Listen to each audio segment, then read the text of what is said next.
Hello students, चलिए आज हम लोग एक ऑप्टिक्स का ये अगला टॉपिक पढ़ने जा रहे हैं, जो कि हमारा टॉपिक है बेटा TIR। हम लोग लास्ट टॉपिक में बेटा डिस्कस किया था कि किस तरीके से रिफ्रैक्शन एक्चुअली होता है और एक्चुअली रिफ्रैक्शन के क्या क्या रीजंस रहते हैं, ठीक है। और ये हमारा एक नया फिनोमेना है जो कि है TIR, that means total internal reflection.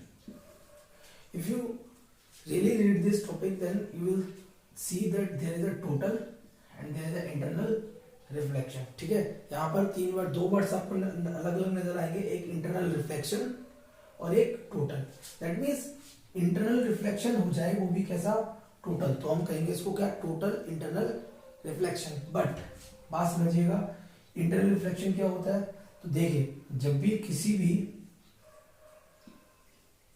Surface पर लाइट इंसिडेंट होती है, मैंने आपसे क्या बोला, जब भी किसी भी सरफेस पर लाइट इंसिडेंस होती है तो बेटा इस लाइट का सिर्फ एक फिनोमेना नहीं होता है, एक्चुअली फिनोमेना होते हैं तीन। ठीक है, पहला फिनोमेना, ये लाइट यहाँ से ट्रांसमिट हो सकती है, दूसरा फिनोमेना यहाँ पर एब्जॉर्ब हो सकती है, और तीसरा फिनोमेना ये यहाँ से क्या होगी, रिफ्लेक्ट होगी।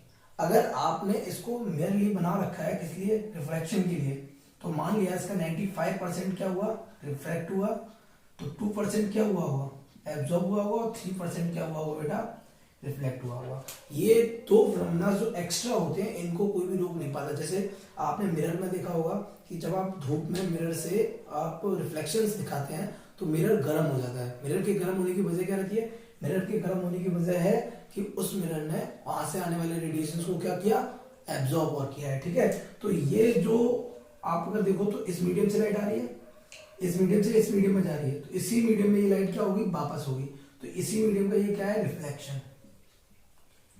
अच्छा, क्योंकि इसी मीडियम में तो उसको हम क्या कहेंगे, इंटरनल रिफ्लेक्शन। क्या बोलेंगे बेटा, इंटरनल रिफ्लेक्शन। तो व्हाट इज इंटरनल रिफ्लेक्शन, जिस मीडियम से लाइट आए और जानी होनी रिफ्लेक्ट, और उसी मीडियम में थोड़ी सी क्या हो जाए, रिफ्लेक्ट हो जाए, तो उसको क्या बोलते हैं, इंटरनल रिफ्लेक्शन। अच्छा, this internal reflection is partial, by only 3% is reflected, mostly light क्या हो गई है, रिफ्लेक्ट हो गई है, तो थोड़ी सी हुई है, इसलिए हम उसको बोलेंगे क्या, पार्शियली या partial internal reflection. I hope कि आपने इंटरनल रिफ्लेक्शन समझ गया होगा। क्या मैंने आपसे बोला, जब लाइट एक मीडियम से दूसरे मीडियम में जाती है तो 100% नहीं जाती है, दो एडिशनल फिनोमेना और होते हैं साथ में। ओके, अब बात ध्यान से समझिएगा यहाँ पे, अब ये पार्शियल इंटरनल रिफ्लेक्शन हुआ, ठीक, अगर यही टोटल हो जाए तो बात ना बन जाए, क्योंकि यही जब टोटल हो जाता है तो ये हमारा क्या हो जाता है, टोटल इंटरनल रिफ्लेक्शन हो जाता है। अब जरा आप समझिए, एक एक करके स्टेप बाय स्टेप समझिएगा, टोटल इंटरनल रिफ्लेक्शन हो क्या जाता है। ओके, तो देखेंगे,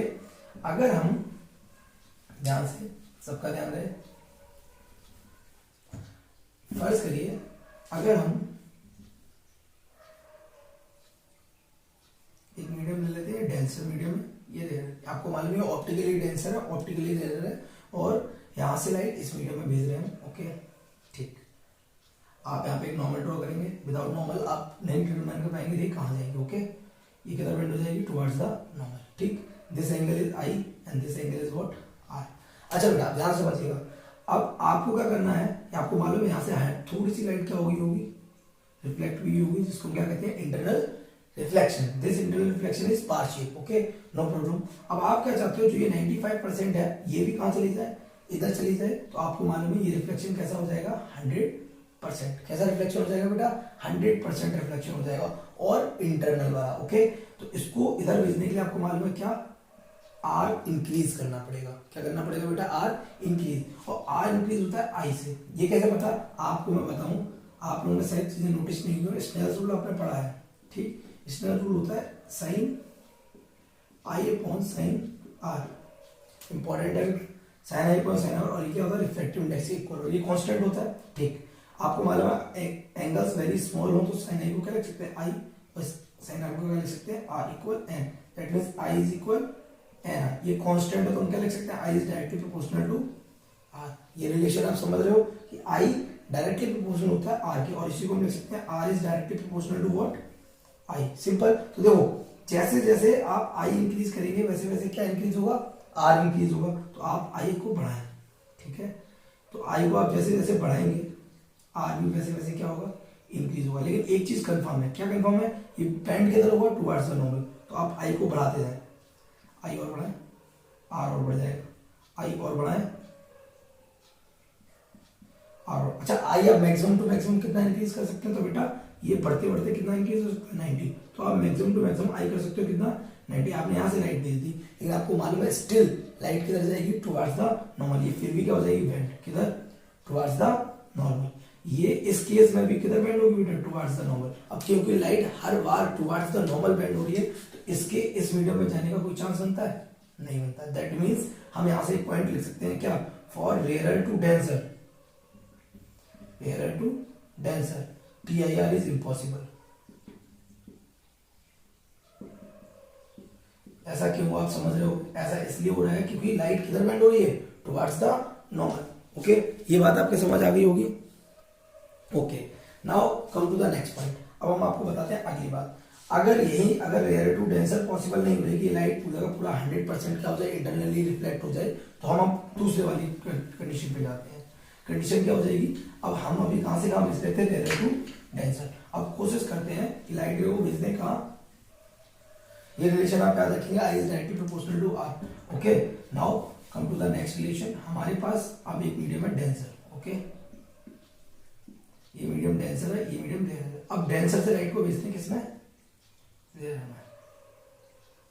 अच्छा आपको मालूम, जब लाइट रे डेंसर से रेयर जाती है तो किधर बेंड होती है, away from the normal bend होती है। ओके, अब देखिए, आप ये है I और ये क्या है, R। ठीक है, अब आप I जैसे जैसे बढ़ाएंगे according to this relation, R वैसे वैसे क्या हो जाएगा, इंक्रीज। आप I और बढ़ाएंगे, R और इंक्रीज हो जाएगा। अच्छा अगर आप I और बढ़ाएंगे तो आपको मालूम है R मैक्सिमम होते होते कितना हो सकता है, 90। जैसे वहां I मैक्सिमम होते होते 90 हो सकता था, वैसे R होते होते कितना हो सकता है, 90। तो हम एक कंडीशन बना सकते हैं क्या, कि एक एंगल ऑफ इंसिडेंस जरूर होगा जिसके लिए लाइट रिफ्लेक्ट होकर किधर वो चली गई होगी, बिल्कुल सामने, सामने इन द सेंस बिल्कुल पैरेलल टू द सरफेस। और ये एंगल ऑफ रिफ्लेक्शन कितना बनाया होगा, 90 डिग्री। और ये एक आई होगा। अच्छा इस आई के लिए देखिए कंडीशन बड़ी सी क्रूशियल है। कैसी कंडीशन है कि अगर इस आई को और इंक्रीज करो तो अब की बार ये लाइट और थोड़ा ऊपर खिसक के कहां पहुंच जाएगी, इसी मीडियम में पहुंच जाएगी। और अगर इस आई को थोड़ा सा कम किया तो ये लाइट खिसक के कहां जाएगी, इस वाले मीडियम में। दैट मीन्स अब अगर आपने आई को अगर कम किया तो वो लाइट किस में चली जाएगी, रेयर मीडियम में चली जाएगी। और अगर आपने लाइट को जरा सा इंक्रीज किया तो लाइट कहां पहुंच जाएगी, डेंसर मीडियम में पहुंच जाएगी। That means this condition is very critical. कैसी क्रिटिकल, आपको मालूम आर या पार की लड़ाई चल रही है, या तो वो दूसरे मीडियम में जाएगी या तो वो इस मीडियम में आएगी। तो इसलिए इस पर्टिकुलर आई को बेटा हम कहते हैं i c. That means critical angle. क्या कहते हैं बेटा, क्रिटिकल एंगल। ये बात आपके समझ में आ गई क्या, इसको क्या बोलते हैं, क्रिटिकल एंगल। अच्छा अब अगर आप इस क्रिटिकल एंगल से थोड़ा सा भी एंगल ऊपर बढ़ाएंगे, थोड़ा सा भी एंगल ऊपर बढ़ाएंगे, ठीक है, तो आपको मालूम है लाइट कहां चली जाएगी, जस्ट ऊपर।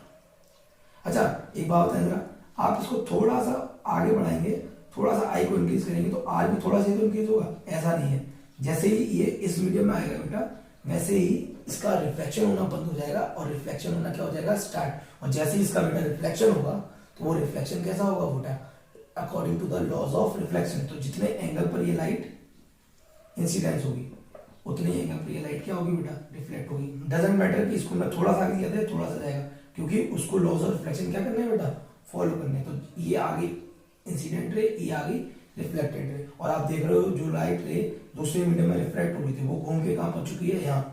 और ये 100% क्या हो चुकी है, रिफ्लेक्ट हो चुकी है। अच्छा वो जो एब्जॉर्प्शन चल रहा है वो चली रहा है, ठीक है, उसके लिए परेशान नहीं होना।